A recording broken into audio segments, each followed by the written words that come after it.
அனைவருக்கும் வணக்கம். நீண்ட இடைவேளைக்கு பிறகு நம்மலாம் சந்திச்சாலும், ஒரு முக்கியமான தருணத்துல தான் சந்திச்சிருக்கோம். Union budget 2025. பலரும் வியந்து போற்றக்கூடிய, எதிர்க்கக்கூடிய இந்த பட்ஜெட்ல, முக்கியமான குறிப்புகள், நமக்கு சம்பந்தமான விஷயங்கள பத்தி, நம்ம அபிமானத்திற்குரிய திரு சுந்தரராமன் அவர்கள் கிட்ட கேட்டு தெரிஞ்சுக்கலாம். வணக்கம் திரு சுந்தரராமன். வணக்கம். இப்போ சப்ஜெக்ட்டுக்கு போறதுக்கு முன்னாடி ஒரு சின்ன டிஸ்க்ளைமர். நானோ, திரு சுந்தரராமன் அவர்களோ, நாங்க பதிவாயிருக்கக்கூடிய அந்த அமைப்புகள், அது பார் கவுன்சிலா இருக்கட்டும், சிஏ இன்ஸ்டிடியூட்டா இருக்கட்டும், அந்த விதிகளுக்கு உட்பட்டு, வெறும் நாலெட்ஜ் ஷேரிங்காக மட்டும் தான் இந்த காணொளி எடுக்கிறோமே தவிர, எந்த ஒரு இடத்துலயுமே கிளையண்ட்ட சொலிசிட் பண்ற நோக்கம் 2 பேருக்குமே இல்லங்கிறத தெள்ளத் தெளிவா தெரிவிச்சுக்கிறோம். இந்த டிஸ்க்ளைமரோட நம்ம சப்ஜெக்ட்டுக்குள்ள போலாம். திரு சுந்தரராமன், இந்த பட்ஜெட்ல எல்லாரும் பெருசா பேசுற விஷயமா இருக்கிறது, 12 லட்சத்துக்கு சம்பாதிக்கிறவங்க, 12 லட்சம் வரைக்கும் சம்பாதிக்கிறவங்களுக்கு எந்த வரியும் இல்லங்கிற விஷயம். இத பத்தி கொஞ்சம் விளக்க முடியுமா?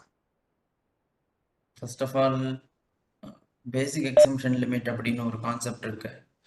அதை வந்து 3 லட்சத்துலேருந்து 4 லட்சமாக தான் பண்ணியிருக்காங்க. அப்போது 12 லட்சம் வரைக்கும் வரி கிடையாதா அப்படின்னா ரிபேட் அப்படிங்கிற ஒரு செக்ஷன் மூலமாக வரியை கட்ட தேவையில்லை அப்படின்னு கொண்டு வந்திருக்காங்க. அது மூலமாக 12 லட்சம் ரூபாயை சம்பாதிக்கிறவர்களுக்கு வரி கிடையாது. இண்டிவிஜுவல் ஹெச்இஎஃப் இவர்களுக்கெல்லாம் அது வரி கிடையாதுன்னு கொண்டு வந்திருக்காங்க. அண்ட் ரிபேட், அதாவது இன் எசன்ஸ் என்னன்னு பார்த்தோம்னா, rebate has been increased from 25,000 to 60,000. அதனால அப் டு 12 லேக்ஸ் இன்கம்க்கு டேக்ஸ் கிடையாதுங்கிறது தான் இப்போதைய நிலைமை. அதுவும் நியூ ரெஜிமில். ஓல்டு ரெஜிமை அவங்க கன்வீனியண்ட்டாக இக்னோர் பண்ணியாச்சு. இதுலேருந்து இன்டென்ஷன் ஆஃப் தி கவர்மெண்ட் என்னன்னு பார்த்தோம்னா, ஓல்டு ரெஜிமை ஸ்கிராப் பண்ணிட்டு நியூ ரெஜிம்ங்கிறத டிஃபால்ட் ரெஜிமாக வச்சு அதையே ஒரே ரெஜிமாக கொண்டு வரணும். பிகாஸ் நம்ம ஹானரபிள் ஃபினான்ஸ் மினிஸ்டர் பார்த்தோம்னா நெக்ஸ்ட் வீக் ப்ரொப்போஸ் பண்ணுறதாக சொல்லியிருந்தாங்க. ஸோ அதில் வந்து இந்த ஓல்டு ரெஜிம் இடம் பெறுமாங்கிறதே ஒரு பெரிய ஒரு கேள்விக்குறி தான். இப்போ இந்த இடத்துல உங்க கருத்துலேருந்து நாங்க 12 லட்சத்துக்கு கீழே சம்பாதிக்கிறவங்க வருமான வரி கணக்கு தாக்கல் செய்ய வேண்டாம்னு புரிஞ்சுக்கலாமா? அதுக்கான பேப்பர்ஸ் எதுவும் வச்சுக்க வேண்டாம்னு புரிஞ்சுக்கலாமா? இல்ல அந்த ஃபார்மாலிட்டீஸ் எல்லாம் அதே மாரி தான் இருக்கா? அதாவது வந்து நம்ம பிளாங்கெட்டாக அப்படி சொல்லிட முடியாது. அதாவது யாருமே 12 லட்சத்துக்கு கீழே சம்பாதிக்கிற யாருமே பேப்பர்ஸ் எதுவுமே வச்சுக்க வேண்டாம்னு சொல்லிட முடியாது. ரிட்டர்ன் ஃபைல் பண்ண வேண்டாம்னு சொல்லிட முடியாது. Because tax deduction at source, TDS provisions அப்படிங்கிற அந்த செக்ஷனில் எந்த ஒரு மாற்றமும் பெருசாக பண்ணலை. ஸோ இப்போது டிடிஎஸ் இருக்கிற எல்லாருமே வந்து அந்த டிடிஎஸை ரீஃபண்டாக கிளைம் பண்ணணும் அப்படின்னு சொன்னால் எல்லா பேப்பர்ஸையும் வச்சுன்னு ரிட்டர்ன் அப்படிங்கிறத ஒன்று ஃபைல் பண்ணால் மட்டும்தான் ரீஃபண்ட் கிளைம் பண்ண முடியும். ஃபார் எக்ஸாம்பிள், ஒரு பர்சனுக்கு 1 லேக் கமிஷன் வருது அப்படின்னு சொன்னால் அவரோட இன்கம் 12 லட்சத்துக்கு கீழே இருக்கலாம். ஆனால் அவருடைய அந்த 1 லேக் கமிஷனுக்கு கரஸ்பாண்டிங் டிடக்டார் வந்து ஒரு 5% டிடிஎஸ் டிடக்ட் பண்ணியிருப்பார், ஒரு 2% டிடிஎஸ் டிடக்ட் பண்ணியிருப்பார். அந்த டிடிஎஸ் டிடக்ஷன் பண்ணியிருக்கிறத ரீஃபண்டாக கிளைம் பண்ணணும்னா அவர் ரிட்டர்ன் ஃபைல் பண்ணி தான் ரீஃபண்டாக கிளைம் பண்ண முடியும். அதே போல் சில பேருக்கு ஸ்பெஷல் இன்கம்ஸ் இருக்கும். லைக் இப்போ எல்லாருமே பார்த்தோம்னா ஷேர் மார்க்கெட்டில் இன்வெஸ்ட் பண்ணுறாங்க. ஸோ அவங்களுக்கு வந்து long term capital gain, short term capital gain இதெல்லாம் வரும். ஸ்பெஷல் டிரான்சாக்ஷன்ஸ் இருக்கிற எல்லாரும் irrespective of this 12 lakhs limit return file பண்ணி அந்த ஸ்பெஷல் இன்கம்கான டேக்ஸை பே பண்ணி தான் ஆகணும். இந்த 87 இயர் ரிபேட் அப்படிங்கிறது வந்து ஸ்பெஷல் இன்கம்க்கு அப்ளிகபிள் கிடையாது. இப்போ short term capital gain, long term capital gain இதுக்கெல்லாம் வந்து இந்த ரிபேட் அப்ளிகபிள் ஆகாது. ஸோ லெஸ் தேன் 12 லேக்ஸ் இருக்குது. But even if they earn 1 lakh rupees of short-term capital gain, they have to pay the taxes on that. So அதுக்கு rebate கிடையாது.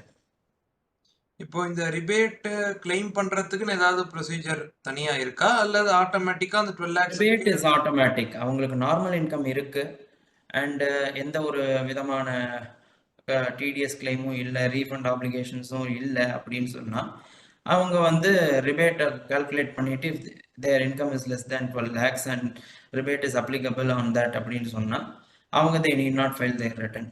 அதுவும் automatic. But எக்ஸாம்ஷன்ஸோ டிடக்ஷன்ஸோ ரீஃபண்டோ கிளைம் பண்ணோம் அப்படின்னா ரிட்டர்ன் இஸ் தி ஒன்லி வே.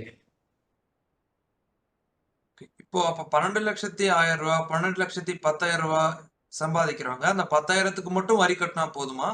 இல்ல நீங்க சொன்ன மாதிரி பேசிக் லிமிட் 4 லட்சம்னு குறிப்பிட்டீங்க. அப்போ 4 லட்சத்துக்கு மேல இருக்கிற எல்லாத்துக்குமே 12,10,000னா அப்ப அந்த ஒவ்வொரு ஸ்லாபும் அவங்களுக்கு அப்ளிகபிள் ஆகுமா?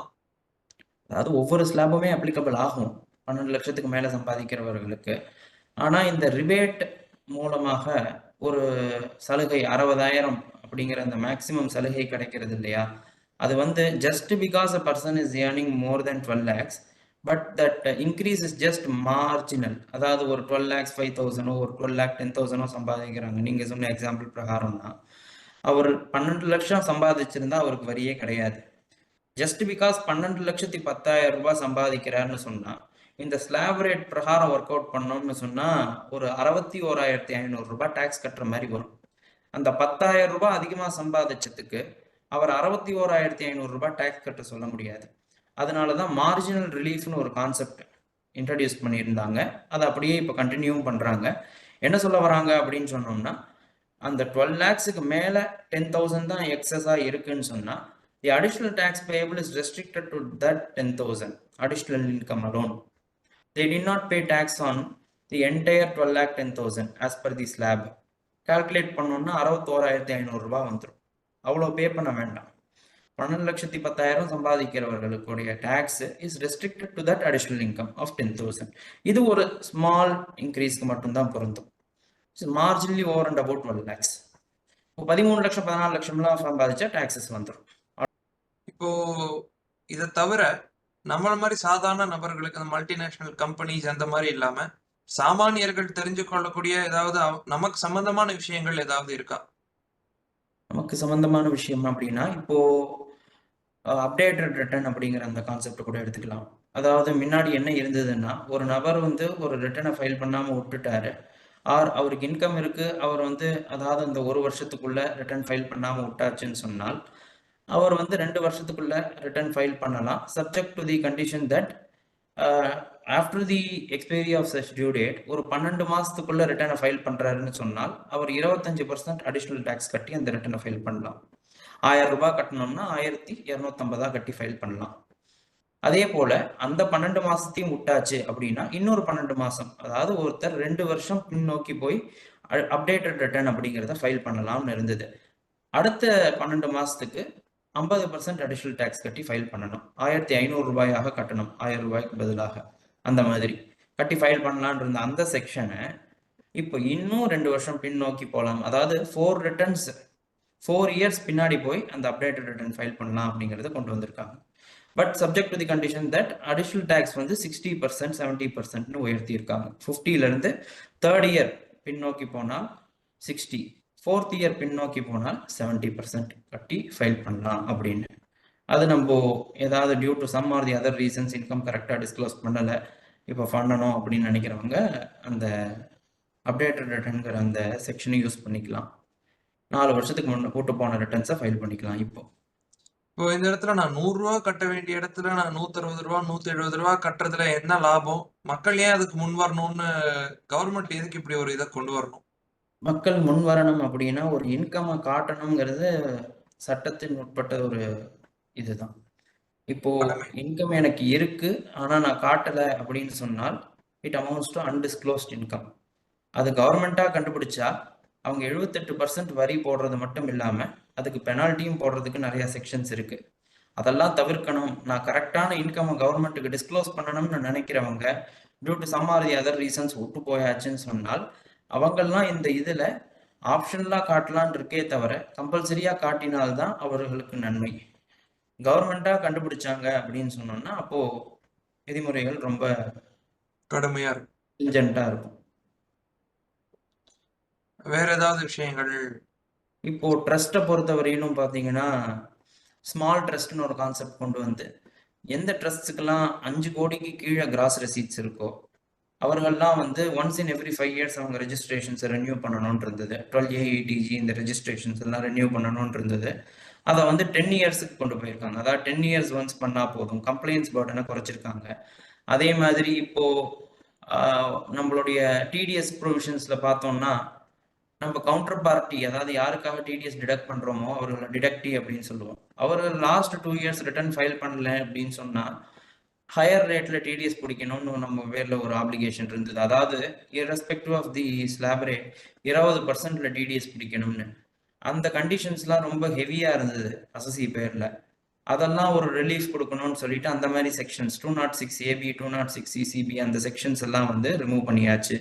அதே மாதிரி ஒரு பர்ச்சேஸ் அண்ட் சேல் டிரான்சாக்ஷன்ல பர்ச்சேஸுக்கும் டிடிஎஸ், அதே கரஸ்பாண்டிங் பார்ட்டிக்கு அது சேல்ஸ், அந்த டிரான்சாக்ஷன்லயும் டிடிஎஸ் இருந்தது. ஓவர்லாப்பிங் ப்ரொவிஷன்ஸா இருந்தது. இப்போ அந்த டிசிஎஸ் ப்ரொவிஷன்ஸை ஸ்கிராப் பண்ணியாச்சு.